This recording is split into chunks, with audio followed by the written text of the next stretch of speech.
for the first time since the Conference Board started tracking CEO sentiment. More chief executives now say they plan to cut jobs than plan to hire. 31% of those surveyed in the second quarter of 2026 said they expect to reduce their workforce over the next 12 months, versus 28% who expect to expand it. The broader confidence measure this survey produces fell from 59 points in the first quarter to 47, the sharpest quarterly drop the index has recorded. A reading below 50 means more negative responses than positive ones. This is not a stock market wobble or a single bad headline. It is the people who run the largest companies in the country telling researchers on the record that they expect things to get worse. The question worth asking is whether that expectation is a genuine early warning sign of a real slowdown, or whether confident-sounding executives talking themselves into caution is part of what causes the slowdown in the first place. Let us sort the signal from the noise. The Conference Board measure of CEO confidence is a quarterly survey of chief executives at some of the largest companies in the United States, asking them to rate current business conditions and expectations for the next 6 months across their own industry and the broader economy. It is not a poll of small business owners or consumers. It specifically captures the outlook of people with direct visibility into corporate hiring plans, capital spending budgets, and supply chain conditions before those decisions show up in official government data months later. That timing lag is exactly why economists watch it. CEO sentiment often shifts before jobs reports or GDP figures catch up.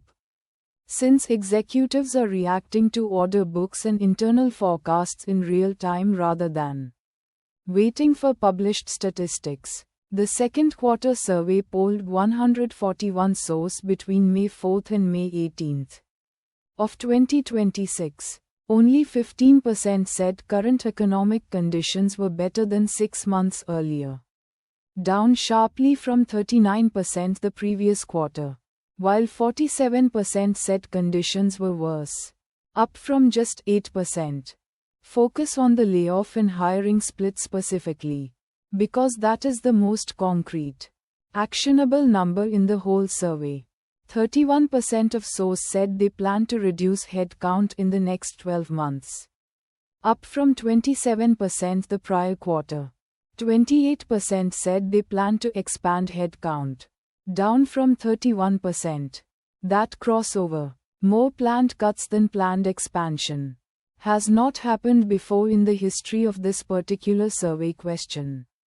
Looking forward, only 24% of sources expect economic conditions to improve over the next 6 months, down from 43% last quarter, while 40% now expect conditions to worsen, up from just 13%.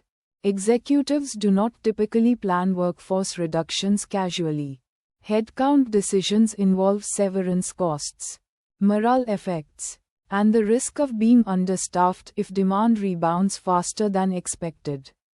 So a shift this size, and this fast, in a single quarter suggests something concrete changed in what these companies are seeing in their own order books, not just in the general news cycle. Here is the genuinely tricky part. CEO confidence surveys sit in an unusual spot, because the people answering them are not neutral observers predicting the economy from the outside. They are also the ones who make the hiring and spending decisions that shape it. If enough sources believe a downturn is coming and respond by freezing hiring, cutting budgets, and delaying investment, those decisions themselves slow the economy down, whether or not the original conditions justified that pessimism. Economists call this a reflexive dynamic. The forecast and the outcome are not fully independent of each other. That does not mean the survey is meaningless. Geopolitical uncertainty, tariff policy shifts, and elevated interest rates in 2026 are all real. Externally verifiable conditions sources are reacting to. Not something they invented. But it does mean a bad CEO confidence number can partly cause the very slowdown it is warning about. Which makes it harder to treat as a pure, independent signal the way you might treat a measured drop in retail sales that has already happened. A few things temper how much weight to put on this. The survey polled just 141 sources, a small sample relative to the size of the US economy. And it captures sentiment and stated plans, not verified hiring actions that have actually occurred yet. Stated intentions in surveys do not always convert into real-world decisions at the rate respondents predict. Some planned layoffs get walked back if conditions improve, and some planned hiring gets quietly frozen without ever showing up as a dramatic announcement.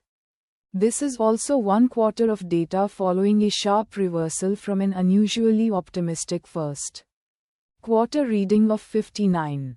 So part of the drop may reflect a snapback from previously inflated confidence rather than a fresh, independent deterioration. Broader labor market data, like official jobless claims and payroll figures, has not yet shown a crash matching the scale of this sentiment shift. Though that data typically lags real decisions by a quarter or more.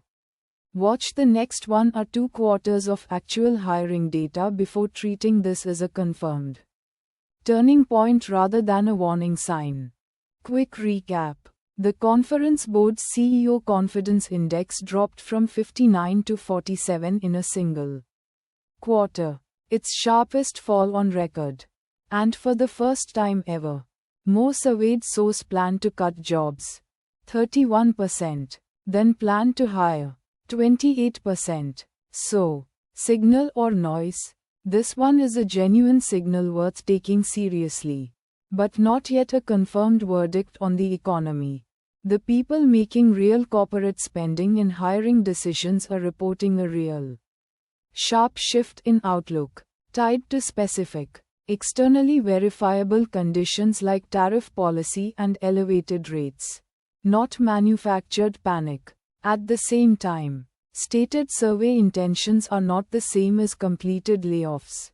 The sample is small, and part of this drop may be a correction from an inflated prior quarter. Watch actual jobless claims and payroll data over the next couple of quarters. That is where stated pessimism either turns into a real slowdown or fizzles into another false alarm. Subscribe for the numbers behind the headlines. Sorted from the noise. Signal from the noise. Every week.